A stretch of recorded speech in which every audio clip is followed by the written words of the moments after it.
Mom, please, help me. My daughter, who had just gotten married 3 months ago, suddenly came to me in the middle of the night. What happened? When I looked at her, her face was swollen and covered in bruises. I was at a loss for words at the sight of my transformed daughter. Then, hearing her story, I trembled with anger. Unforgivable! Was it a lie that he would make my daughter happy? And I swore revenge on those who had done this to my precious daughter. I am Genesis, 50 years old. I divorced when my only daughter, Madeline, was still young, and I raised her on my own while working full-time. Madeline is not the outgoing type, but she is strong-willed and hard-working. Through steady effort, she managed to get a job at the company she had always admired. Her presence encouraged me, and I kept moving forward even during tough times. So, when she told me, "There's someone I want you to meet," my heart was filled with joy. She introduced me to Liam, a man 7 years older than her who worked at a client company. He looked handsome in his suit and greeted me cheerfully, appearing serious and sincere. "I came here today to ask for your permission to marry Madeline." However, after a brief introduction, he suddenly said this. Madeline was only 23 years old, and I learned that she had only been dating Liam for about 6 months. I was expecting to be introduced to her boyfriend, so I was honestly taken aback. "Well, you both are still young, so maybe it's too early to think about the future?" I gently admonished them, but he straightened his posture and looked me straight in the eye. "I can't think of anyone else but Madeline. I believe I will never meet another woman as wonderful as her." With a serious expression, he passionately conveyed how much he cared for Madeline. Liam, I feel the same way. Mom, please, allow us to get married. If you both are so determined, then I will support you. I was moved by his passionate feelings, and with Madeline's words, I approved of their union. "Genesis, thank you! I will definitely make Madeline happy." Seeing Madeline and him looking at each other happily, I couldn't help but smile. Yet, after Liam left, I couldn't fully rejoice in their marriage, and a feeling of unease arose. Is this really okay? Isn't it too soon for them to get married? But I heard that every parent has mixed feelings when their child gets married, and honestly, I thought Madeline's marriage was still far in the future. Surely, it's just that I wasn't mentally prepared. They looked so happy, so it must be fine. After that, the meeting with Liam's parents went smoothly, and the discussions about the wedding progressed well. Both Liam and Madeline are only children. Liam's parents, James and Caroline, who had always wanted a daughter, seemed to be very fond of Madeline. Madeline said, Mom, I think I'll live with Liam's parents after we get married. While it was nice to be loved, it was actually Liam's parents who suggested living together. Are you sure? I've heard that living with in-laws can be tough. Madeline replied, James and Caroline are very kind, and with Liam around, I have nothing to worry about. Well, if it's you, Madeline, I'm sure you'll manage.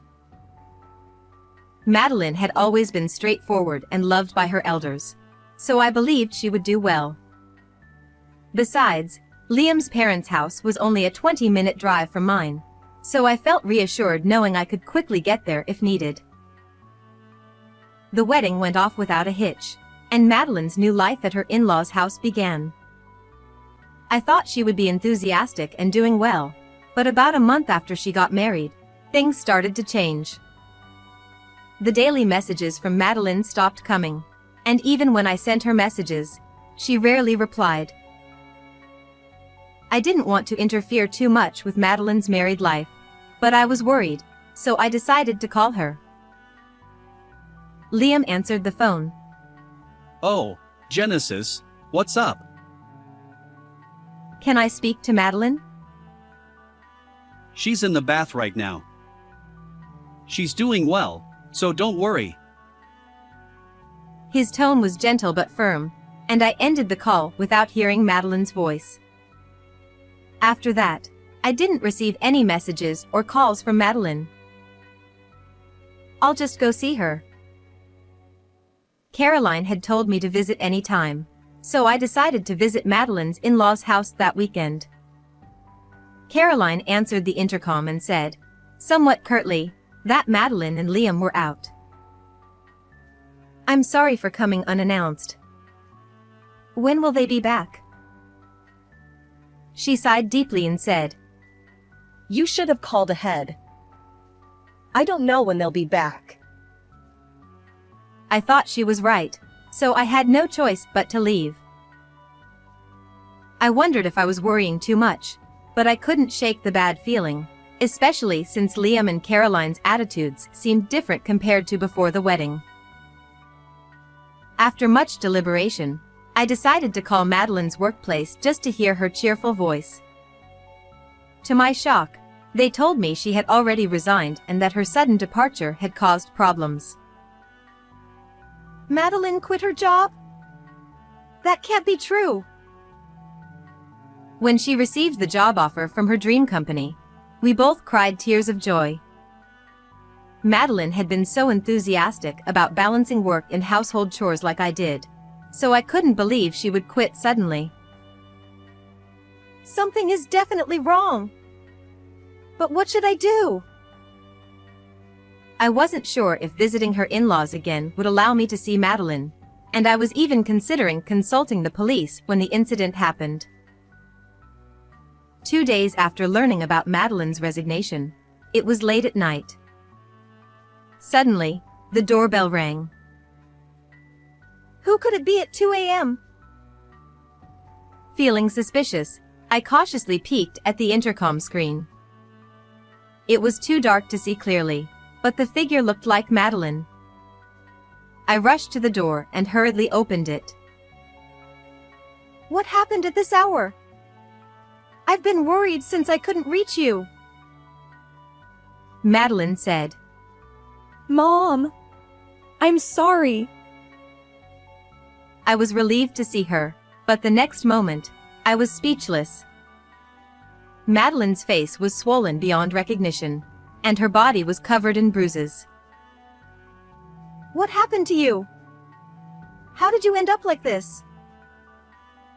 Madeline, trembling and crying, started to speak haltingly after a while. Well, you see. She began to tell her story in a choked voice. After the wedding, Liam's attitude changed drastically. He said, Since you came as a bride, you should serve us. And treated her like a slave. Liam and his parents were responsible for her current state. I had suspected as much when she fled to my house, but hearing the details made me tremble with anger. Madeline said, I didn't want to trouble you, Mom. I'm sorry. Seeing her sobbing, I felt a surge of desire for revenge against them. I want to make them suffer in hell. I vowed never to forgive Liam and his parents, who had promised to make Madeline happy but ended up hurting her so much. First, I let Madeline rest and waited for dawn to confront her in-laws. The next morning, I took her to the hospital for treatment. After that, we drove to their house. As expected, her in-laws were in an uproar when they realized Madeline was missing. James shouted. So you took her away? Realizing it was me at the door, James yelled angrily. Can you explain why Madeline is in this condition? I questioned him firmly, undeterred by his reaction. Next to me was Madeline, her face still swollen and her wounds covered with gauze. Seeing her, they let us in, perhaps worried about the neighbors. The three of them showed a moment of hesitation but soon revealed their true colors. Caroline glared at Madeline and said, I just disciplined her a bit because she wasn't working properly. laughing scornfully. What are you saying? And Liam, didn't you promise to make her happy? Liam replied, Well, that's only if she fulfills her duties as a wife. But she was too focused on her job, so I submitted her resignation for her. Madeline hadn't quit her job voluntarily. Liam had submitted the resignation without her consent. By the time she realized it, it was too late, she tearfully explained. It was because he didn't like that she was coming home later than him due to her busy work schedule. Madeline was so happy to work at her dream company and was doing her best. Liam retorted, That's not my problem. If she can't balance both, she has to quit, right? Liam acted as if he was completely blameless. James added, My son is right. The other day, it took her an hour to make dinner. She can't do anything properly. James joined in, and Madeline muttered, That's terrible. while trembling. Then why don't you help her, Caroline? But Caroline, crossing her arms, said in a strong tone, When I became a bride, I was made to do everything and told to learn by doing. James chimed in, That's right. It's a generational change. But I was watching over her properly. They looked at each other and nodded in agreement, acting as if they had done nothing wrong. In reality, Caroline had pushed all the housework onto Madeline and did whatever she pleased. James, who had already retired and was at home, constantly monitored Madeline and interfered with everything she did.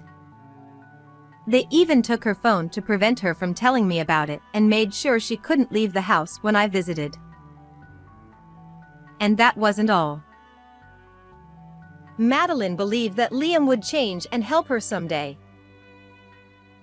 Despite enduring the harsh treatment, the abuse from her in-laws only escalated. They made her eat leftovers and bathe in cold water, saying it was a waste of electricity. When Madeline couldn't take it anymore and complained that it was wrong, it led to the visible injuries on her body. Liam slapped her hard, calling her insolent. Caroline suggested re-educating her, and they took turns beating her with a mop. Finally, when she was released, Madeline felt her life was in danger. She waited until the three of them were asleep, then fled the house. She walked for over an hour and came to my house, barely escaping with her life. Before the marriage, you treated Madeline with care. Why have you changed so much? I can't understand, I demanded forcefully. The three of them exchanged glances and smirked. Liam said, From the beginning, I just wanted a wife who would obey me. I thought Madeline would make a good servant. Liam said this nonchalantly, and Caroline sighed. She was really a disappointment. James added, Well, maybe she's learned her lesson from this. We could give her another chance, couldn't we? At James' outrageous suggestion, they all burst into laughter. Madeline said, Enough. I can't forgive you anymore. Before I could respond, Madeline glared at the three of them and spoke out, her body trembling with anger. Liam, enraged, said, How dare you speak to us like that? and tried to grab Madeline. I quickly restrained him, pinning him to the floor so he couldn't move. Liam struggled, and his parents were stunned by my swift action. I never mentioned it, but I was almost an Olympic wrestler in my youth. I had to give it up due to an injury, I said, tightening my grip on Liam. Liam cried out. Ow! Ow! Let me go! He flailed his arms and legs, tears in his eyes. When I loosened my grip, he collapsed weakly to the floor. Pathetic! Now, who's next? I cracked my knuckles and slowly approached James and Caroline. James pleaded. We're sorry. Please stop. They clutched their heads and began to tremble. I sent Madeline off wishing for her happiness, and you did this to her. I will never forgive you, I shouted, and the three of them shrank back in fear. Madeline said, Liam, I want a divorce. Following my lead, Madeline presented the divorce papers to Liam. Liam, his face red with anger, said, What are you talking about? I will never agree to a divorce. This morning, I took Madeline to the hospital and got a medical certificate for her injuries. We also filed a police report. We have nothing to hide, and we will fight this to the end, I said, looking at each of them slowly.